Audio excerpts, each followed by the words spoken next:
So ito mga ka-fishing, nakakuha yung kasama yung grouper.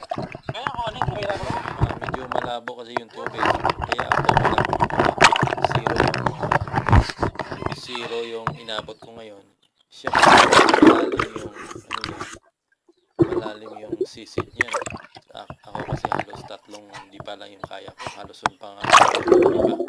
Siya nakakuha siya kasi kaya niya kahit 10 di pa yan. Yun. So pag sa taas ka medyo malabo, pag sa ilalim ka medyo malinaw yung tubig. Kasi ngayon maulan, no? Po nag-try pa rin kami jibe at yun nga pinalad siya, no? Malaking grouper sa ilalim. Yun, hindi na maganda yung pagkakuha ko ng video kasi hindi ko alam na nakatangat pala yung camera. So yun, ganda sana ng ano dyan. Kasi nasa malalim kami dyan eh. Yun, yun. Dalawang panang ginamit namin dyan. Natamaan niya tapos pinaluapan pa ng isa para sure talaga na makuha. So yun.